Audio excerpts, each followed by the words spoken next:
শরৎ বাদ্যবাচক Pablo দত্তকে মারার অপরাধে গ্রেপ্তার করা হয় তার স্ত্রী মালিনী দত্তকে। 15 জন আইউটনেস আছে। মালিনী প্রেগনেন্ট। বিয়ের 6 মাসের মধ্যেই সে কেন এমন কাজ করলো? তার কি কোথাও অ্যাফেয়ার্স আছে? কেনই বা ঘটনার পর মালিনী একেবারে চুপ হয়ে গেছিল? কি হয়েছিল সেদিন? অ্যাডভোকেট অচিন্ত আইচ কি পারবে তাকে বাঁচাতে? হ্যালো বন্ধুরা, আমি তোমাদের সাথে প্রিয়াঙ্কা। আজকের গল্প অচিন্ত আইচ। তোমরা দেখছো অনলি সিরিজ। যারা চ্যানেলে নতুন আছো অবশ্যই করে সাবস্ক্রাইব করে বেল বাটন প্রেস করে দাও, আর যারা এই ধরনের ভিডিও দেখতে পছন্দ করে তাদের সাথে শেয়ার করো। মনে রাখবে, তোমাদের একটা লাইক এই ধরনের ভিডিও তৈরি করতে আমাদের অনেক উৎসাহী করে। কাহিনীর শুরুতেই আমরা দেখব যে সুরের দেবী কনকবালা দত্ত গান গাইছেন এবং তার বাড়িতে চলছে একটা পার্টি। ঠিক তখনই আমরা দেখি পাবলোর মা তার বৌমা মালিনীকে ডাকতে পাঠায় পাবলোকে। তবে মালিনী একটু ইতস্তত করছিল পাবলোকে ডাকতে যাওয়ার জন্য। তখন কাজের মেয়ে লক্ষ্মীর সাথে তার দেখা হয়। লক্ষ্মী মালিনীকে বোঝায় যে সব স্বামী স্ত্রীর মধ্যেই ঝামেলা হয়, এটা তেমন কিছু নয়, কয়েকদিনের মধ্যেই তাদের মধ্যে সব ঠিক হয়ে যাবে। এরপর কিছুক্ষণের মধ্যে একটা বিকট চিৎকারে বাড়ির সকলে দৌড়ায় পাবলোর ঘরের দিকে এবং সেখানে গিয়ে তারা দেখতে পায় যে পাবলো মারা গেছে এবং মালিনীর হাতে রয়েছে রক্তাক্ত একটা ছুরি, যেটা দেখে সবাই খুব ভয় পেয়ে যায়।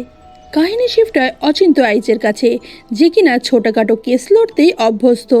অন্যদিকে এই হলো সীতারাম গাঙ্গুলি, যে খুব বড় একজন লয়ার এবং জীবনের কোনো কেসই তিনি হারেননি এবং দত্তবাড়ির হয়ে মালিনীর বিপক্ষে কেসটা তিনিই লড়ছেন। কোর্ট চত্বরে অচিন্তবাবুর মুখোমুখি হন সীতারামবাবু এবং অচিন্তকেই অকথ্য ভাষায় অপমান করেন। কাহিনী শিফট হয় 2 বছর আগে এবং আমরা জানতে পারি যে অচিন্ত সীতারামবাবুর আন্ডারেই প্র্যাকটিস করছিল। তখনই একটা কেস স্টাডি করার সময় অচিন্তর মনে হয় যে মেয়েটি নির্দোষ, তবে সীতারাম মনে করে কে বেশি ইম্পর্টেন্ট সেটা আগে দেখা উচিত। এই কথায় দুজনের মধ্যে মতভেদ হয় এবং অচিন্ত ওই মেয়েটির হয়ে সীতারামের বিপক্ষে কেস লড়ে। তবে কেসটি সে জিততে পারেনি, গোহারান হেরে গেছে, যার ফলে মেয়েটি নিজেকে শেষ করে দেয় এবং এই ট্রমা থেকে বাঁচতেই অচিন্ত এর পর থেকে আর কোনো বড়সড় কেস লড়ে না। কেসটি আদালতে ওঠে। তবে মালিনীর মা মালিনীর জন্য যে লয়ার ঠিক করেছিল সে এখনও পর্যন্ত কোর্টে উপস্থিত হয় না এবং কোর্টে যখন সে আসে অনেকক্ষণ পর, তারপরেও কেসের কোনো রকম ডিটেলস তিনি আদালতে পেশ করেন না। এদিকে সীতারাম তার ওপেনিং স্পিচে বলে যে এই কেসের কোনো ভিত নেই, কারণ 15 জন আইউটনেস ছিল যারা দেখেছে মালিনীকে ছুরি হাতে। এছাড়া মালিনী আর পাবলোর মধ্যে রিলেশনটা যে খুব একটা ভালো চলছিল না তার আজ তাদের বাড়ির সকলেই বুঝতে পেরেছে এবং মালিনীকে মধ্যরাতে তার প্রেমিকের সঙ্গে কথা বলতে তার শ্বশুরমশাই স্বয়ং দেখেছেন এবং মালিনী কাজের মেয়ে লক্ষ্মীকে জানিয়েছিল যে পাবলো আজ সব শেষ করে দেবে। হয়তো তাদের রিলেশন শেষ করে দেওয়ার কথাই পাবলো বলেছিল। তাই হয়তো গরিব মালিনী চিন্তা করলো যে স্বামী তাকে ডিভোর্স দিয়ে দিলে সে কোনো কিছুই পাবে না, তাই ডিভোর্স দেওয়ার স্বামীর থেকে মৃত স্বামী তার কাছে ভালো, তাই হয়তো এ কাজ করেছে। এছাড়া ছুরির মধ্যে মালিনী ছাড়া অন্য কারোর ফিঙ্গারপ্রিন্টও পাওয়া যায়নি। মালিনী চিন্তা করতে থাকে সেদিন পাবলো তাকে পার্টি চলার আগে গলা টিপে ধরেছিল, কারণ সে পাবলোর মোবাইলটা সার্চ করছিল এবং তাকে বলে যে সে আজ সব শেষ করে দেবে। এদিকে হাতে বিশেষ কাজ না থাকায় অচিন্ত তাদের ভাড়াটের মিক্সিটা সারাই করছিল। বিট্টু এসে জানতে চায় যে তাদের মিক্সিটা কি ঠিক হয়ে গেছে। এই অবস্থা দেখে শিখা অচিন্তকে সাজেস্ট করে যে সে যাতে মালিনীর কেসটা লড়ে, কারণ তার মা কোনো রকম ভালো লয়ার জোগাড় করে উঠতে পারছে না। শিখা নিজে একজন ইন্সপেক্টর, তবে অচিন্ত শিখার কথায় বিশেষ গা করে না। পাবলোর শোক সভায় পাবলোর মামা উঠে কিছু ছোটবেলাকার স্মৃতিচারণ করে। তখনই পাবলোর মা পাবলোর ঠাম্মি কনকবালা দেবীকে দেখে বলতে থাকে যে আপনার পাপের ফলে আমাদের পাবলোর এই অবস্থা হয়েছে। এদিকে অচিন্তর বাবা মালিনীর কেসটা তাকে লড়তে বলে। অচিন্ত বিশেষ গা না করলেও কোর্ট চত্বরে গিয়ে দেখে মালিনীর মা খুব নাজেহাল অবস্থায় বসে আছে, কাগজগুলো পরপর সাজাতেও পারছে না। তাই অচিন্ত তাকে সাহায্য করতে যায় এবং ডিসাইড করে ফেলে যে সে মালিনীর কেসটা লড়বে। এদিকে মালিনীকে মহিলা বন্দিরা খুবই হেনস্থা করছিল। তাই মালিনী ডিসাইড করে সে নিজেকে শেষ করে দেবে। বাড়ি ফেরার সময় শিখার কাছে ফোন আসে এবং সে জানতে পারে যে মালিনী নিজেকে শেষ করে দেওয়ার চেষ্টা করেছে। কথা শুনে শিখার সাথে সাথেই বেরিয়ে পড়ে এবং তখন সেখানে অচিন্ত উপস্থিত ছিল এবং যে কথাটা অচিন্তকে একদম নাড়া দিয়ে যায়। দুদিন পরেই মালিনী সুস্থ হলে অচিন্ত দেখা করতে যায় মালিনীর সাথে এবং জানতে পারে সেদিনের ঘটনার পর মালিনী প্রায় বাকরুদ্ধ হয়ে গেছে। কোনো রকম আওয়াজ তার গলা থেকে বের হচ্ছে না। অচিন্ত মালিনীকে বোঝায় যে তার মায়ের মৃত্যুর পর তারও এরকম হয়েছিল, নিজে যখন একা থাকবে ফিসফিস করে কথা বলতে, যার ফলে তার ভয়েস আবার ফিরে আসবে। মালিনীকে বেশ অনেকটা মনে সাহস দিয়ে ফিরে যায় অচিন্ত। মালিনী বসে বসে চিন্তা করে সেদিন রাতের কথা। পাবলো একদিন খুব ড্রিঙ্কস করে বাড়ি ফিরেছে। সৃজিতা তাকে নিয়ে সেখানে ঢুকেছে, কিন্তু মালিনী তাকে সামলাতে গেলে পাবলো খুবই রেগে যায়, কারণ পাবলোকে তার বাবা জানিয়েছিল যে মালিনী গভীর রাতে নিজের বয়ফ্রেন্ডের সাথে কথা বলে। যে কথা শুনে পাবলো খুবই রেগে গেছিল মালিনীর ওপর। এই হলো লক্ষণ সর্দার, যে একদিন চুরি করেছিল এবং যাকে ধরে ফেলেছিল অচিন্ত। তবে সে খুব গরিব এবং জীবনে এই প্রথম সে চুরি করতে গেছিল। কথা জানতে পেরে অচিন্ত তাকে নিজের কাজে রেখে দেয়। সীতারাম দত্ত বাড়িতে যায় এবং কাজের বউ লক্ষ্মীকে অচিন্তর একটা ফটো দেখিয়ে জানতে চায় একে চেনো। লক্ষ্মী জানায় এ তো পাবলু দাদাবাবুর মাস্টার মশাই। যে কথা শুনে সীতারাম খুবই রেগে যায়। আসলে আজ সকালেই অচিন্ত লক্ষ্মীর সাথে বাজারে দেখা করে এবং তাকে জানায় যে সে পাবলোর মাস্টারমশাই ছিল।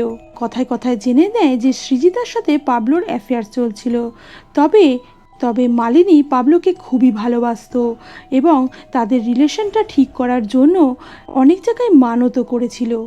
মালিনী এখন 3 মাসের প্রেগনেন্ট। তবে লক্ষ্মী কোনো মতেই বিশ্বাস করতে পারে না যে মালিনী এই ধরনের কোনো কাজ করে থাকবে।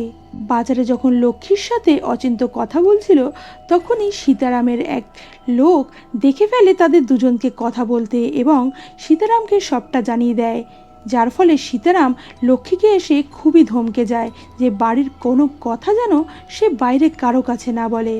অচিন্ত এক হাবলদারের সঙ্গে কথা বলে জানতে পারে যে সেদিন যখন তারা ঘটনাস্থলে গেছিল তখন মালিনী হাতে ছুরি নিয়ে বসেছিল এবং তার শাশুড়ি মা তাকে বারংবার মারছিল এবং বলছিল যে এখান থেকে চলে যেতে বলেছিলাম অনেকবার, কিন্তু তোরা শুনলি না, দেখ কি হলো। যে কথা শুনে তার খুবই অবাক লেগেছিল। আরেকটা খবর জানতে পারে যে পাবলোর পিসির মেয়ে পাখি ছিল প্রত্যক্ষদর্শী এবং সে খুবই কনফিউজ। একবার বলছে যে 2বার স্ট্যাবিং করতে সে দেখেছে, আরেকবার বলছে 3বার। এদিকে সীতারামবাবু দেখা করতে যায় মালিনীর সঙ্গে এবং তাকে ভয় দেখিয়ে বলে যে ফাস্ট ট্র্যাক কোর্টে তাদের কেসটা সে নিয়ে গেছে, এর কারণ তার এই নাটক দেখার মতো সময় তার কাছে নেই। তখনই অচিন্ত সেখানে পৌঁছে যায় এবং বারংবার তাকে বলে যে সে এখানে থাকাটা ইললিগাল, সে তার ক্লায়েন্টের সাথে মোটেও দেখা করতে আসতে পারে না। ঠিক তখনই মালিনী জ্ঞান হারিয়ে পড়ে যায় এবং ফ্ল্যাশব্যাকে একটা ঘটনা দেখানো হয় যে মালিনী একদিন মাঝরাতে দেখে পাবলো বসে কাঁদছে এবং পাবলোর হাতে একটা ছবি ছিল, যে ছবিটার কাউকেই সে চিনতে পারছিল না এবং মালিনী তার কাছে জানতে চাইলে পাবলো খুবই রেগে যায় এবং তার ওপর চিৎকার শুরু করে। পরের দিন মালিনীকে দেখতে যায় অচিন্ত এবং দেখে মালিনী একটু একটু কথা বলতে পারছে। মালিনী তখন বলে যে আই এম নট গিল্টি। এই কথাটা শুনে অচিন্ত বারংবার তাকে বলে শুধু এই কথাটাই মনে রেখো যে তুমি গিল্টি নও। এদিকে 2-3 মাসের মধ্যেই পাবলোর সাথে সৃজিতার ফোনে খুব বেশি পরিমাণে কথা হয়েছে, তাই সৃজিতার ওপর নজর রাখার জন্য লক্ষণকে পাঠিয়েছিল অচিন্ত এবং লক্ষণ সৃজিতার ওপর নজর রাখতে গিয়ে দেখে সৃজিতা পাবলোর মামা রুদ্রর সাথে দেখা করছে। এখন তার ফটো তুলে অচিন্তকে পাঠালে অচিন্ত মালিনীর মায়ের কাছে জানতে চায় যে ইনি কে। তখন সে জানায় এটা পাবলোর মামা। অচিন্ত এবার লক্ষণকে পাবলোর মামা রুদ্রর ওপর নজর রাখতে পাঠায় এবং সে দেখে পাবলোর মামা রুদ্র রাতের অন্ধকারে বস্তির ভিতরে ঢুকে ভোলা হালদারের বাড়িতে দরজা ধাক্কাচ্ছে, তবে ভোলা তখন দরজা খোলে না। এদিকে নেক্সট হিয়ারিংয়ে সীতারাম উঠে পড়ে লাগে মালিনীকে দোষী সাব্যস্ত করার জন্য। প্রথমেই সীতারাম অফিসার ইনচার্জকে কাঠগোড়ায় তোলে এবং জানতে চায় যে উইপনটা ওখান থেকে পাওয়া গেছে তার মধ্যে কার কার হাতের ছাপ রয়েছে। অফিসার জানায় যে সেটার মধ্যে মালিনী ছাড়া অন্য কারোর হাতের ছাপ সে পায়নি। অচিন্ত জানতে চায় যে যে জায়গায় ঘটনাটি ঘটেছিল সেই জায়গাটা কি সিকিউর করা হয়েছিল। অফিসার জানায় যে তারা যাওয়ার পর সেই জায়গাটা সিকিউর করা হয়, তবে তারা গিয়ে দেখে ওখানে অনেক মানুষ উপস্থিত হয়ে রয়েছে, তাই তারা যাওয়ার আগে আর কারা কারা সেখানে উপস্থিত ছিল সেটা তিনি বলতে পারবেন না। এরপর সীতারাম লক্ষ্মীকে ডাকে এবং জানতে চায় তার সাথে সেদিন মালিনীর কি কথোপকথন হয়েছিল। লক্ষ্মী জানায় যে তাদের রিলেশনটা ভালো চলছিল না, তাদের মধ্যে খুবই ঝগড়াঝাটি হতো এবং তারা কদিন ধরে আলাদাই শুতো। তবে সেদিন পার্টি থেকে যখন পাবলো দাদাবাবুকে ডাকতে যাচ্ছিল মালিনী, তখন তার সাথে দেখা হয়। লক্ষ্মী তখন মালিনীকে সান্ত্বনা দিচ্ছিল যে তাদের মধ্যে সবই ঠিক হয়ে যাবে, কিন্তু মালিনী তাকে বলে যে না, পাবলো সব কিছু শেষ করে দেবে আজকে। শুনে সীতারাম প্রমাণ করতে চায় যে পাবলো সেদিন মালিনী আর তার রিলেশনটা শেষ করে দেওয়ার কথাই বলেছিল। পর আমরা দেখি পাবলোর মামা যে বস্তিতে গেছিল, অচিন্ত বস্তির সেই বাড়িটাই ভিতরে ঢোকে এবং দেখে এক অসুস্থ মানসিক ভারসাম্য ব্যক্তি ওইখানে শুয়ে আছে এবং অচিন্তকে দেখে থালা বাসন ছুঁড়ে মারে। অচিন্ত ভয়ে বাইরে বেরিয়ে আসে। তখনই সেখানে থাকা এক মহিলার সাথে তার কথা হয় এবং সে জানায় ভোলা হালদারের বাড়ি। ভোলা হালদার মানসিক ভারসাম্যহীন, ইদানিং এই লোকটার সাথে অনেকেই দেখা করতে আসছে। মহিলা জানায় যে সেই ভোলা হালদারকে দুবেলা রান্না করে দেয় এবং তাকে রুদ্রর ছবি দেখাতেই উনি বলেন যে এই লোকটা এসে এসে প্রত্যেক মাসে 2000 টাকা করে দিয়ে যায় ভোলাকে। এবং পাবলোর ছবি দেখাতেই ওই মহিলা চিনতে পারে এবং বলে কয়েকদিন আগে এই পাবলো এসছিল তাদের বাড়িতে এবং মাংস ভাত খেয়ে গেছে। তারপর আরেকদিন এসছিল এবং ড্রিঙ্কস করে এই রাস্তায় গড়াগড়ি দিচ্ছিল এবং তাকে তাদের ড্রাইভার ধরে নিয়ে যায়। এবং সে আরও জানায় যে 27 বছর আগে এই দাদু অর্থাৎ ভোলা হালদার ওই দত্তবাড়িতে ড্রাইভারি করতো এবং তার একমাত্র ছেলে মারা যাওয়ার পর থেকেই ভোলা হালদারের এরকম মানসিক অবস্থা। তবে ভোলা হালদার পুলিশের কাছে জিডিও করেছিল, কিন্তু গরিবের কথা কে শোনে বলুন, তাই তার কথা কেউই কান দেয়নি।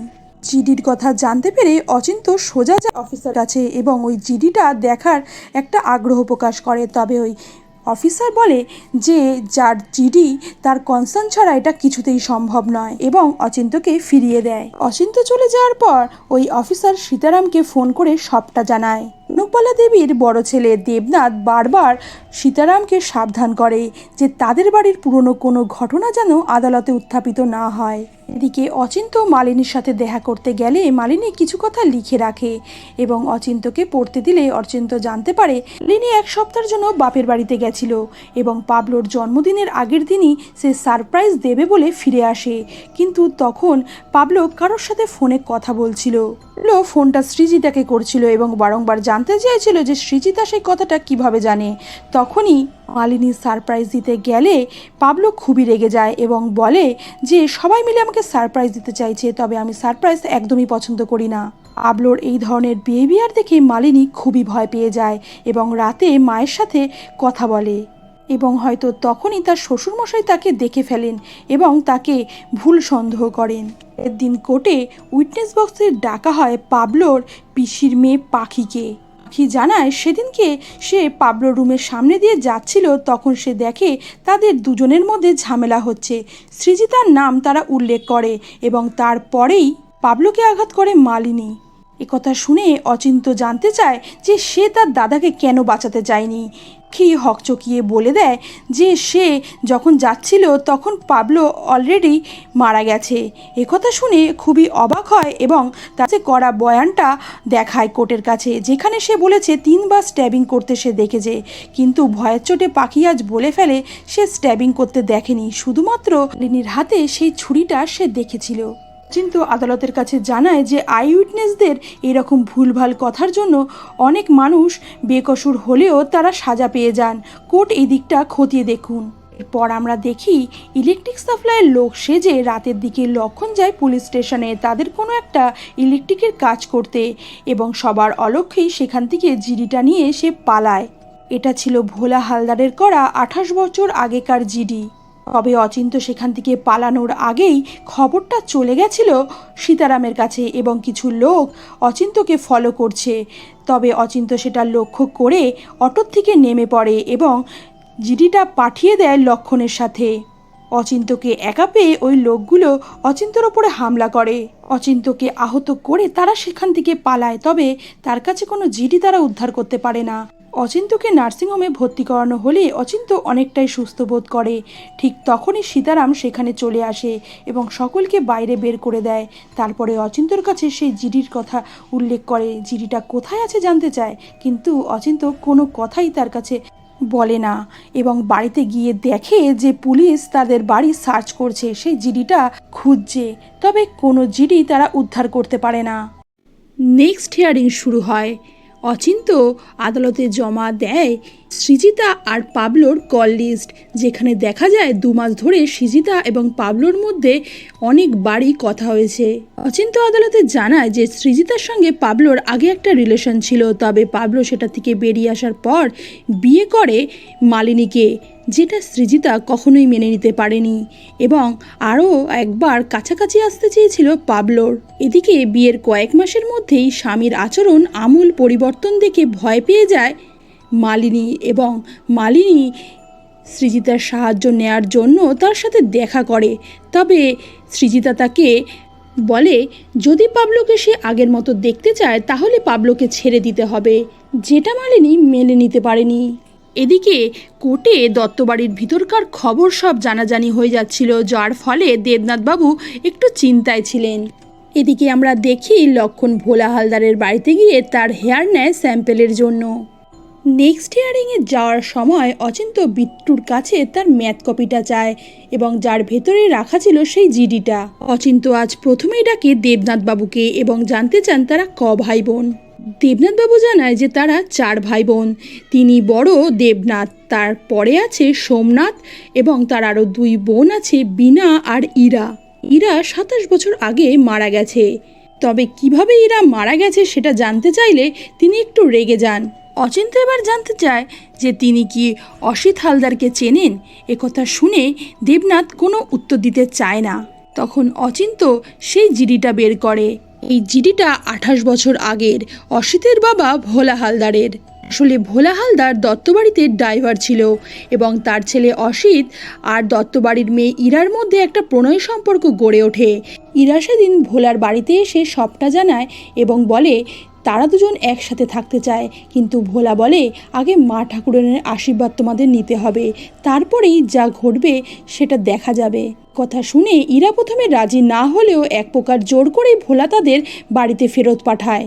এর কিছুক্ষণের মধ্যেই অসিতের মৃত্যুর খবর আসলে ভোলা একেবারে উদ্ভ্রান্ত হয়ে যায় এবং দেবনাথ এবং তার ভাই সোমনাথের ওপরে সন্দেহ প্রকাশ করে জিডি করে। তবে তার জিডিটা সেখানেই ধামাচাপা দিয়ে দেওয়া হয়।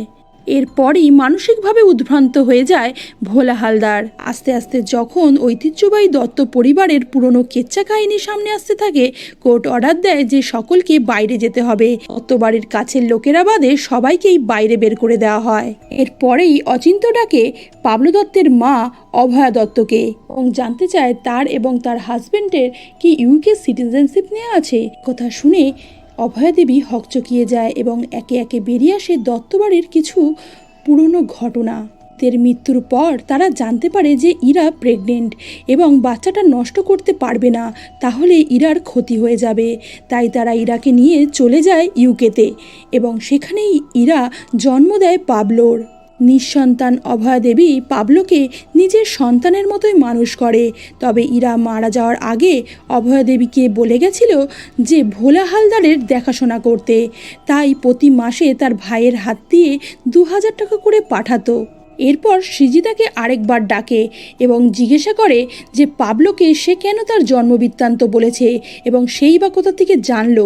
সৃজিতা জানায় তার বাবা অভয়া দেবীর চিকিৎসক, সুতরাং অভয়া যে মা হতে পারবে না তিনি সেটা জানতেন। সৃজিতা একদিন তার বাবা মায়ের কথোপকথন শুনে ফেলে এবং যেখানে তার বাবা সেই কথা বলছে যে পাবলো হয়তো তাদের বাচ্চা না। স্মৃতিতা কোনোদিন চায়নি যে পাবলোর কোনো ক্ষতি হয়ে যাক, কিন্তু এই কথাটা সে চেপে রাখতে পারেনি, পাবলোকে কিছু না বুঝেই বলে ফেলে।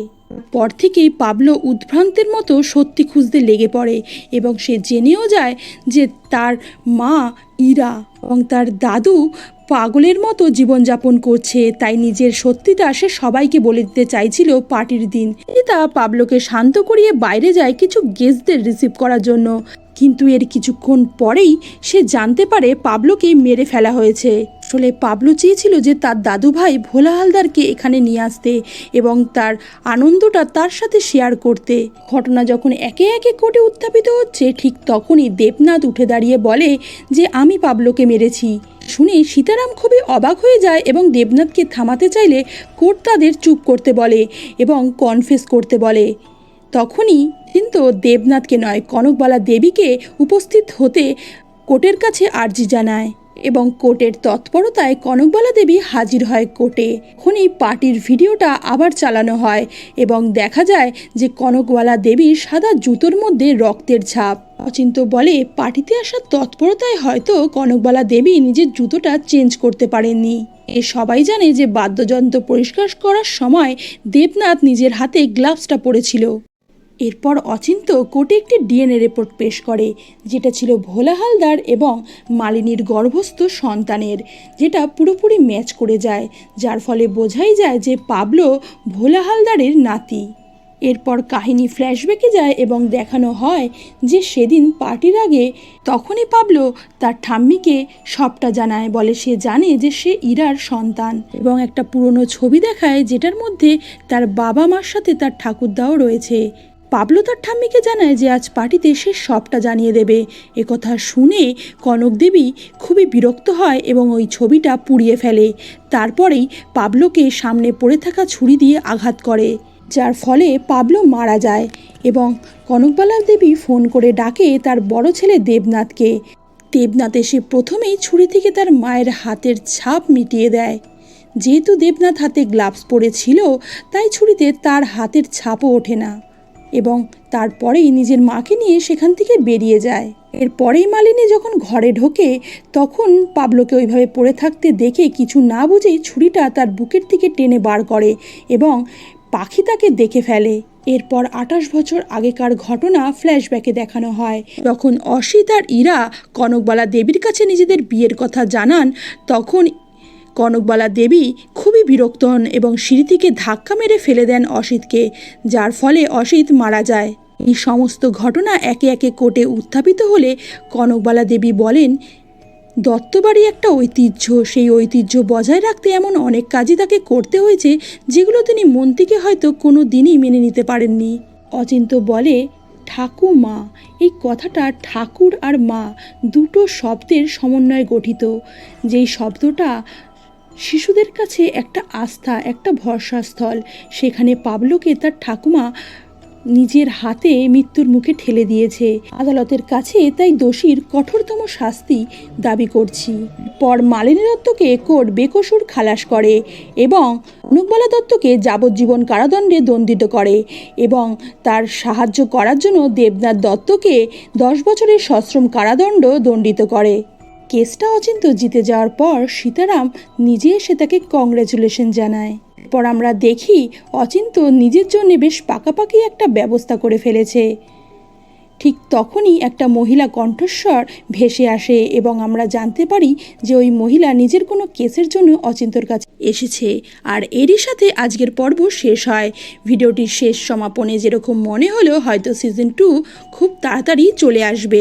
তোমরা কে কে সিজন 2 দেখতে চাও আর এই এপিসোডটা কার কার ভালো লেগেছে ঝটপট কমেন্ট করো, কারণ তোমাদের কমেন্টের ওপরই নেক্সট এপিসোড আমরা দেবো কি দেবো না সেটা ডিসাইড হবে। আর ভিডিওটি ভালো লাগলে একটা লাইক অবশ্যই করে দিও। আর এই ধরনের ভিডিও দেখার জন্য চ্যানেলে যদি নতুন হয়ে থাকো অবশ্যই করে সাবস্ক্রাইব করে বেল বাটন প্রেস করে দাও। দেখা হচ্ছে নেক্সট ভিডিওতে, ততক্ষণের জন্য খুব ভালো থেকো, সুস্থ থেকো।